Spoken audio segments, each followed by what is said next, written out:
தோக்கிற பிள்ளைங்களை பிடிக்காது. அதனால் ஃபஸ்ட் மார்க் வாங்குற பிள்ளைய பிடிக்கும்னு நினைக்காத.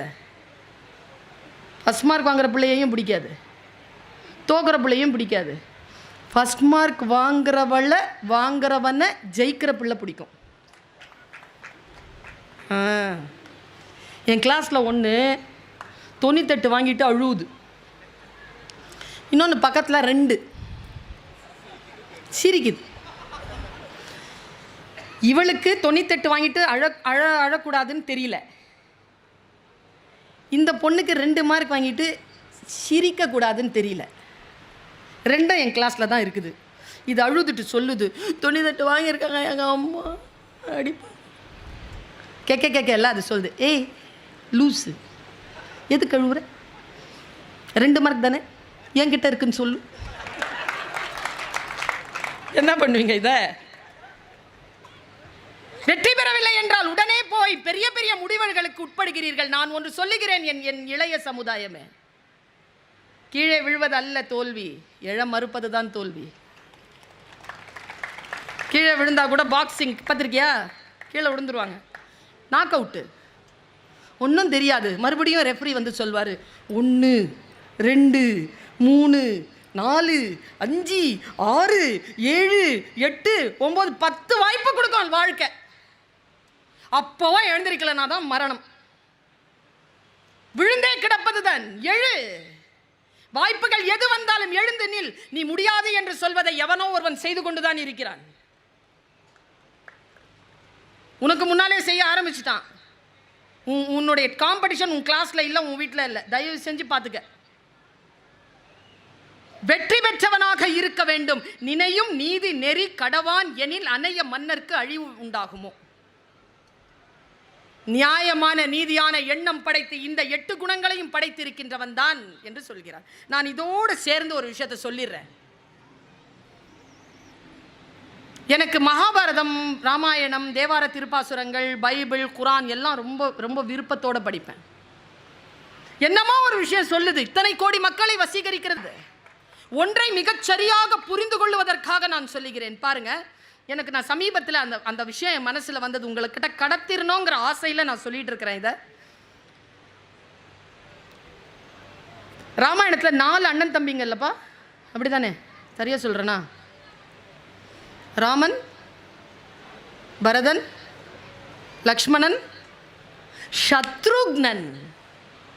எனக்கு இந்த 3 பேர் பற்றி தெரியும், நிறைய படிச்சிருக்கேன். சத்ருக்னன் பற்றி படிக்கவே இல்லைப்பா நான். 12,000 பாட்டிலே சத்ருக்னன் இல்லை, சும்மா அங்கங்கே வருது, ஒரு வார்த்தை வருது. சத்ருக்னன் அப்படிங்கிற சொல்லுக்கு என்ன அர்த்தம்? நான் ஒருத்தர்கிட்ட கேட்டேன். சத்ருனா பகை, க்னன் என்றால் அழித்தவன், பகை அழித்தவன். ஆனால் அவன் எந்த போர்லையும் ஈடுபட்டதா சரித்திரம் இல்லை. அப்படி என்றால் சத்ருக்னன் என்பதற்கான பொருள் என்ன என்று வியாக்கியானம் கேட்டபொழுது பெரியவர்கள் ஒரு வார்த்தையை சொன்னார்கள். நான் அப்படியே கடத்தி விட்டு போகிறேன், ஆசீர்வாதம் கொண்டவர்கள் புரிந்து கொள்ளுங்கள். ஒவ்வொரு பிறப்பிற்கும் ஒரு நோக்கம் இருக்கிறது. எல்லோருக்கும் ஒரு நோக்கம் இருக்கிறது. எனக்கு ஒரு நோக்கம் இருக்கிறது. சத்ருக்னனுக்கு என்ன நோக்கம் தெரியுமா? பரதனுக்கு நிழலா இருக்கணுங்கிறது அவனுடைய பிறப்பினுடைய நோக்கம். அதான் நோக்கம். சரி, பரதன் என்ன மாதிரி இருப்பான்? சுமாரா. ராமன் வந்து நர்த்தகி நட்ராஜ் மாதிரி சூப்பராக இருப்பான். ஏன் கூட இருக்கணுமா, அவங்க கூட இருக்கணும்னா அவங்களுடைய சௌந்தரியம் நம்மளை வசீகரிச்சிடும். சரியா? ராமனுடைய சௌந்தரியம் பயங்கரமாக இருக்குமாங்க, வசீகரிக்குமா, அப்படி வசீகரிக்குமா அந்த சௌந்தரியம். ஆனால் அந்த சௌந்தரியத்தை பக்கத்தில் நீ போயிட்டனா நீ உன் பிறப்பின் நோக்கம் உனக்கு விடுபட்டு போயிடும். நீ பரதனோட இருக்க முடியாது. சத்ருக்னன் இந்த உலகமே, இந்த உலகத்தினுடைய அனைத்து ஆன்மாக்களும் போய் மண்டியிடக்கூடிய ராமன் என்கின்ற சௌந்தரியம் என்பது தன் வாழ்க்கைக்கு பகை என்பதனால் அதை வென்றவன் என்பதற்காக அவனுக்கு சத்ருக்னன்னு பேர். எல்லாருக்கும் நல்லவங்க தான். அமுதால் செய்த நஞ்சு சில பேருக்கு தான் அது அமுது, பல பேருக்கு நஞ்சு. அமுதம் என்றால் நீ சாப்பிடலாம், நஞ்சு என்றால் சீதை ராமனுக்குத்தான் அமுது, ராவணனுக்கு நஞ்சு. அதனால்தான் அஞ்சினேன் அஞ்சினேன் அச்சீதை எனும் அமுதால் செய்த நஞ்சினால் நாளை இலங்கை வேந்தன் இத்தகைய நன்றோங்கிற மண்டோதரி. நம் பிறப்பினுடைய நோக்கை, நம்முடைய இலக்கை அழிக்கக்கூடிய எதுவுமே நமக்கு சத்ரு என்பதனை நாம் புரிந்து கொள்ள வேண்டும். நான் இப்படி சொல்றேன், பகவத்கீதை நிறைய இருக்குது. நான் நேற்று கூட உபநிஷதங்களை வாங்கிட்டு போனேன், நிறைய இருக்குது. ரிக்யஜுர் சாமம் அதர்வனம் எல்லாம் போட்டு 10 உபநிஷதங்களும் சேர்ந்து ஒரு நல்ல ஒரு புத்தகம், பெருசாக இருக்குது, இவ்வளோ பெரிய புக்கு எடுத்துகிட்டு போனேன். சூப்பராக இருக்கும், ஏதாவது செய்தி இருக்கும், படிக்கலாம். பைபிள் திருவிவிலியம் இப்பொழுது மொழிபெயர்ப்பு ரொம்ப அழகாக வந்திருக்கு. முதல் ஆறுமுக நாவலரிலிருந்து மாறுபட்டு சில வார்த்தைகளை அவர்கள் சரி செய்து இப்பொழுது வெளியிட்டு இருக்கிறார்கள். குரான் பிரமாதமாக வந்திருக்கு. வாசிக்கும் பொழுது ஒரு விஷயத்தை நான் யோசித்தேன். கிருஷ்ணன் இருக்கான்ல, கிருஷ்ணன் அவன் பகவத்கீதை சொன்னதா பதிவாயிருக்கு இல்லையா? யாருக்கு சொன்னான்? யாருக்கு சொன்னான்? அர்ஜுனனுக்கு சொன்னான். அப்படியா? அர்ஜுனன் மட்டும்தான் அதை கேட்டானா? வேற யாரும் கேட்கலையா? காதலியா சொன்னான்? இல்லை, போர்க்களத்தில் நின்று சொல்றான். சரி, பின்னால் அவனுக்கு மட்டும் தான் கேட்கணும்னு வச்சுக்கோங்களேன். அதை தவிர்த்து 2 பேர் மகாபாரதத்தில் பகவான் சொன்ன பகவத்கீதையை 2 பேர் கேட்டாங்க. ஒன்று சஞ்சயன், இன்னும் ஒன்று திருதராஷ்டிரன். சஞ்சயன் அப்படியே பார்த்து சொல்றான், சொன்னதை அப்படியே திருதராஷ்டிரன் கேட்கிறான். நான் கேட்கிறேன், சொன்னது ஒரே பொருள் தான், அர்ஜுனனுக்கு புரிந்தது போல் திருதராஷ்டிரனுக்கு புரிந்ததா? எல்லா சொல்லும் எல்லோருக்கும் புரிந்து விடுவதில்லை. ஆசீர்வதிக்கப்பட்டவர்கள் புரிந்து கொள்கிறார்கள். நம்முடைய வாழ்க்கையை செதுக்கி மிக நல்ல நேரங்களாக, நல்ல விஷயங்களாக எடுத்துக்கொள்வதற்கான ஒரு வாய்ப்பை நம்முடைய அலர்ட்னஸ் தான் தரும். நாம் அலர்ட்டாக இருக்கணும். நம்முடைய அலர்ட் இருக்குதா? இப்போ குழந்தைகள் இருக்கிறீர்கள். நான் இங்கே என்ன தெரியுமா வியப்பாக பார்க்குறேன், இந்த 45வது புத்தக திருவிழாவுக்கு இருக்கக்கூடிய மிகப்பெரிய அற்புதத்தை சொல்கிறேன். நானும் நிறைய பல காலமாக வரேன். பேண்டமிக் பீரியடுங்க. பேண்டமிக் பீரியட் முடித்து வந்திருக்கிறோம். இந்த புத்தக திருவிழாவை நடத்துகின்றவர்களுக்கு வாழ்த்துக்கள். காய்ச்சலில் படுத்து எழுந்து வந்த மகனையோ மகளையோ அரவணைக்கின்ற தாய் தந்தையரை போல் அரவணைத்து கொண்டிருக்கிறார்கள். இந்த காட்சியில், புத்தக காட்சியில் நல்ல விஷயங்களை செய்து கொண்டிருக்கிறீர்கள். வயது முதிர்ந்த ஒரு 90 வயது கிழவரையும் பார்த்தேன். அரும்பு மீசை, கையில் இவ்வளோ புத்தகத்தை எடுத்துகிட்டு ஒரு இளைஞர் நடந்து வரான், அதையும் பார்த்தேன். நீங்கள்லாம் ரொம்ப சந்தோஷப்படலாம் சார். புத்தகம் வாசிக்கக்கூடிய இளைஞர்கள் அதிகமாக சமூகத்தில் வன்முறையும் குற்றங்களும் குறைந்து கொண்டே வரும். அற்புதமான விஷயம் அது. நான் இன்றைக்கு நிறைய குழந்தைகளை பார்த்தேன். இளைஞர்கள் எல்லாம் புத்தகத்தை அப்படி அடுக்கி வச்சுக்கிட்டு, இந்த மிட்டாயெல்லாம் அடுக்கி வச்சுட்டு போகிறாங்களோ அப்படி ஆசையாக நடந்து போகிற குழந்தைகளை பார்த்து. வயது முதிர்ந்தவர்கள் இருக்கிறீர்கள், இளைஞர்கள் இருக்கிறீர்கள், பெண்கள், எத்தனை பெண்கள் அப்படி நின்று புத்தகம் வாங்குறாங்க. எனக்கு தெரிஞ்சு இந்த வயது, இந்த விஷயங்கள் இருக்கு இல்லையா, அது ஒரு கணக்கு தான். இப்போ வயதானவர்கள் இருக்கிறார்கள் என்பதற்காக அந்த வயதானவர்களை நம்ம ஒன்றும் குறையாக மதிப்பிடுறது இல்லை. சின்ன குழந்தைகளை தூக்கி கொண்டாட வேண்டியதும் இல்லை. எல்லாம் அந்த நேரத்திற்கு அவர்கள் சரியாக சிந்திக்கிறார்களா என்பதை மட்டும் பார்த்துக் கொள்ளுங்கள். 65 வயசு ஆண் ஒருத்தர் கேவலமாக நடந்துக்கிட்டார். நான் கேட்டேன் அவர்கிட்ட, ஐயா 65 வயசாச்சு இப்படி நடந்துக்கிறீங்களே? அவன் பதில் பாருங்க சொன்னது, இந்த வயதில் எப்படி நடந்து கொள்வது என்று எனக்கு தெரியவில்லை. ஏனென்றால் இந்த வயதில் இதற்கு முன் நான் இருந்ததில்லை. அப்படிதானே? எல்லாமே வந்துருமா? வயசானதுனால எல்லா நன்மைகளும் அப்படி இல்லை. ஆனால் ஒன்று சொல்கிறேன், இந்த உலகம் நம்மை எப்படியேனும் தாழ்த்த வேண்டும், வீழ்த்த வேண்டும் என்று நினைக்கும். அதிலிருந்து எப்படி நம்மளை காப்பாற்றிக்கிறதுக்குன்னு ஒரு வார்த்தையை சொல்கிறேன் நான். மார்டின் நவரத்னலோவான்னு ஒரு அம்மா இருக்கு, தெரியுமா யாருக்காவது? தெரியும். ஸ்டெஃபி கிராஃபர் தெரியும் எல்லாருக்கும். ஏன்னா நம்ம எல்லாருமே ஸ்டெஃபி கிராஃபனுடைய ஃபேன்ஸ் தான். மார்டின் நவரத்னலோவா யாருக்கும் பிடிக்காது. அதுக்கான அரசியல் நமக்கு தெரியும். அந்த அம்மா அழகாக இருக்கும். அந்த மார்டினை ஏன் எனக்கு பிடிக்காதுன்னா, ஆடும்போது டென்னிஸ் இந்த இடத்துல ஒரு சவுண்டு கொடுக்குங்க, அது அப்படின்னும். இப்போ நான் பேசிகிட்டே இருக்கிறேன், அவங்க இருமிக்கிட்டே இருந்தாங்கன்னா எனக்கு டிஸ்ட்ராக்ஷன் ஆகும். இந்த ஸ்டெஃபி கிராஃபை தோக்கிறதுக்காகவே இந்த அம்மா இப்படி பண்ணுது இப்படின்லாம் நான் கோச்சிக்கிட்டு இருந்திருக்கிறேன். நான் ஃபஸ்ட் இயர் செகண்ட் இயர் படிக்கும் போதெல்லாம் பயங்கரமாக பார்ப்பேன் அந்த மேட்சஸ். இப்போ சமீபத்தில் அந்த அம்மாவுடைய ஒரு பேட்டி பார்த்தேன். அந்த பேட்டியை உங்களுக்கு சொல்கிறேன். அந்த அம்மா சொல்கிறாங்க, என்ன வார்த்தை பாருங்கள், என்ன 43 வயசாகிடுச்சு, இப்போவும் பேட் போட்டால் அப்படி ராக்கெட் மாதிரி வருது. அதுக்கு ராக்கெட்னு பேருங்க. அந்த பேட்டுக்கு மட்டும்தான் ரேக்கெட்னு பேர். நான் இப்போ பார்த்தேன், என் பையன் சொன்னான், பிளேலிஸ்ட்டுன்னு போட்டால் லதா மங்கேஷ்கர் பிளேலிஸ்ட்டுன்னு வருது, ஏஆர் ரஹ்மான் பிளேலிஸ்ட்டுன்னு வருது, சரியா? இளையராஜா பிளேலிஸ்ட்டுன்னு வருது, யுவன் சங்கர் ராஜாவுக்கு மட்டும் ட்ரக்ஸுன்னு வருதுங்க. போதையாம் அவனுடைய பாட்டு, ட்ரக்ஸ்ன்னு வருது சார், அவ்வளோ போதையாம். நான் யோசிச்சு பார்க்குறேன், எது அவர்களை எல்லாம் இப்படி இயக்குகிறது? எது இந்த ஃபயர் இருக்கே? ஒரு படம் எடுக்கிறாங்க, ஒரு பாட்டு பாடுறாங்க, ஒரு சமையல் செய்கிறாங்க, ஒரு டான்ஸ் ஆடுறாங்க, அப்படி ஃபயர் இருக்குது அவங்கக்கிட்ட. மற்றவங்க எல்லாம் கன்சியூமர்ஸாக தானே இருக்கிறோம். அது என்ன ஃபயர்? அது எப்படி நான் உங்ககிட்ட கடத்துறது? நான் ஒரு வார்த்தை சொல்கிறேன், வி ஆர் ஆல் யூனிக். 600 கோடி மக்கள்லையும் உங்ககிட்ட தான் இந்த தலைமுடி உங்ககிட்ட தான் இருக்குது. உங்கள் தலைமுடி, உங்கள் கண்ணு உங்ககிட்ட மட்டும்தான் இருக்குது, அது அடுத்தவங்ககிட்ட இல்லை. எல்லாம் ஃப்ரீயாக கிடைச்சிருக்கு உங்களுக்கு. நீங்கள் யூனிக். இறைவன் பூமியில் குப்பைகளை எறிவதில்லை. We are all unique people.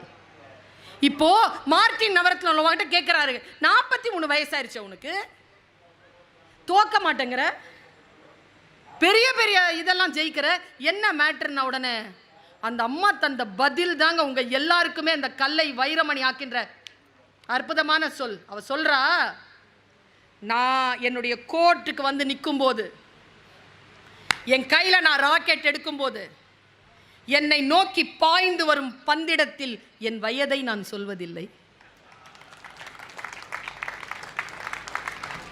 அவ்வளோதான்.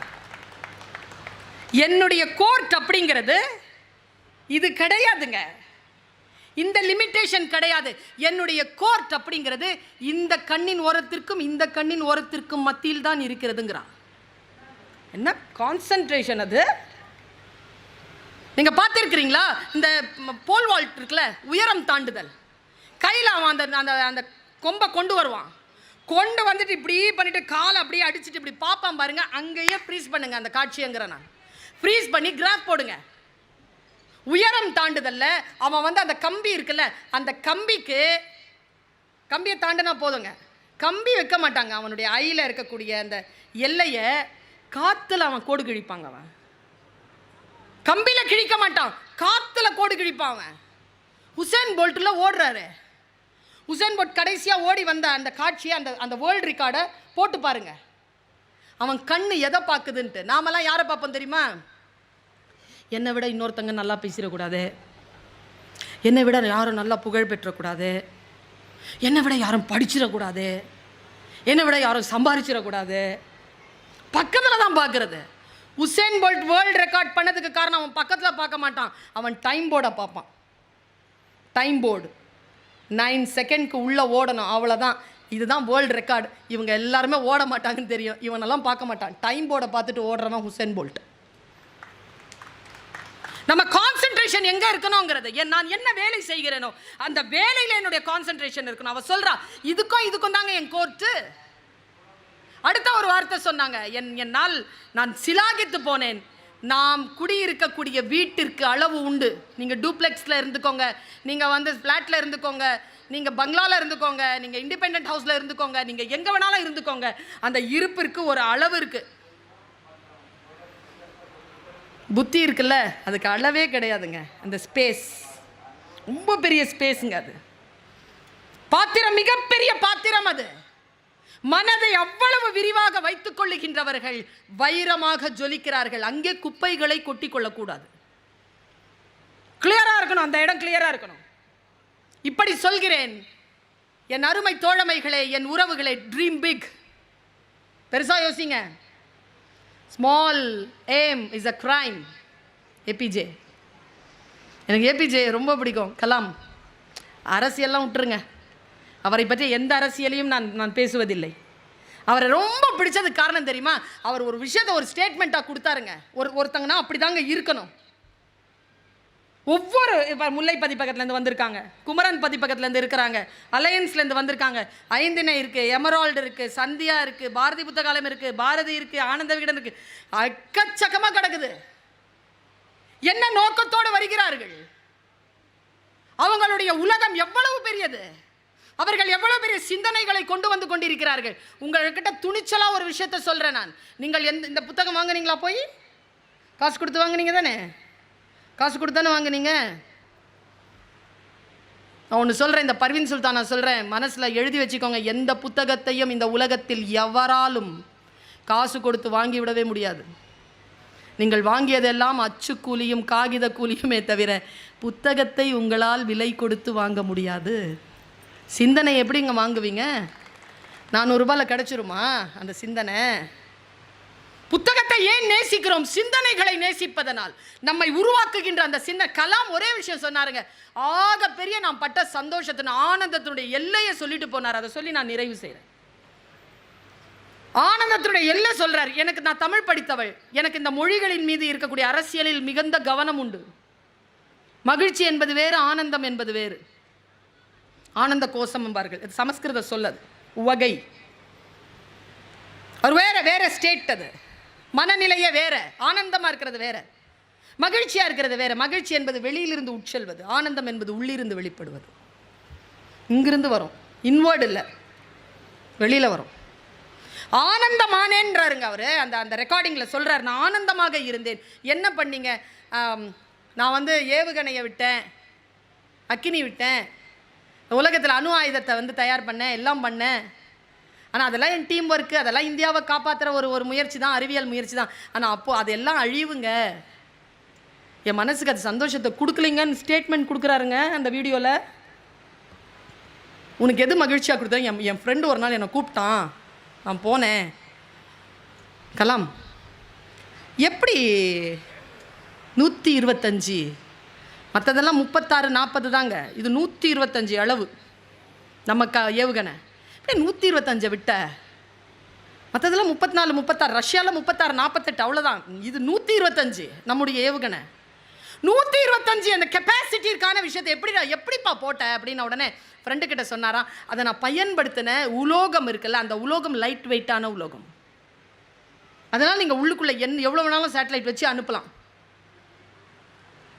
அது போட்ட உடனே அவர்கிட்ட சொல்கிறார், அந்த உலோகம் ரொம்ப மெட்டீரியல், ரொம்ப தின்னான மெட்டீரியல், இதுக்காக ஏதாவது ஒன்று செய் அப்படின்னு சொல்லி இதாங்க சிந்தனை.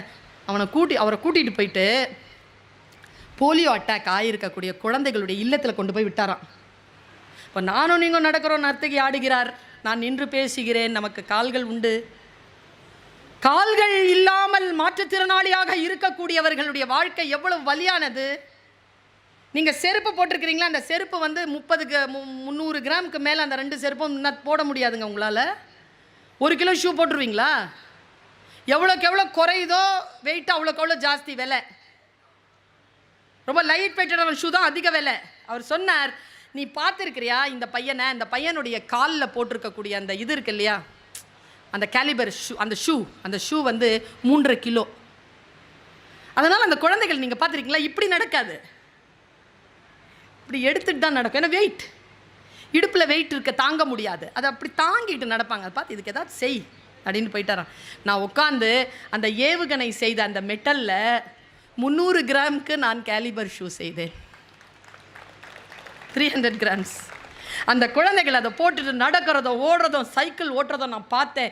என் வாழ்க்கையில் நான் ஏவுகணைகள் தயாரித்ததை விட அதிகமான சந்தோஷத்தை அடைந்தேன் என்று சொன்னார். அப்போ எனக்கு அவர் வைரமாக தெரிஞ்சாருங்க. இந்த சமூகத்திற்கு நாம் எதை தருகிறோம், நம்மை நாம் எப்படி பார்த்து கொள்கிறோம். நான் எப்போவுமே சொல்கிறேன், ஒரு யோகா டீச்சர்கிட்ட யோகா கற்றுக்கிற ஒருத்தன் சொன்னான், குருவே உங்களிடத்தில் நான் யோகா கற்றுக்கொள்கிறேன், நான் சந்தோஷமாக இருப்பேனா? குருநாதர் சொன்னார், நீ யோகா கற்றுக்கொண்டால் உன்னை சுற்றி இருக்கின்றவர்கள் சந்தோஷமாக இருப்பார். நீ டார்ச்சர் பண்ண மாட்ட அடுத்தவங்களை, நீ அமைதியாக இருப்ப. என் சிந்தனை என்ன ஆகும், என் புத்தி என்ன ஆகும், என் அறிவு என்ன ஆகும் என்றால், இது வைரமானால் அது ஜொலிக்கின்ற அந்த வெளிச்சத்தில் இந்த உலகம் வெளிச்சமாகும். அதனால் கல்லை வைரமணி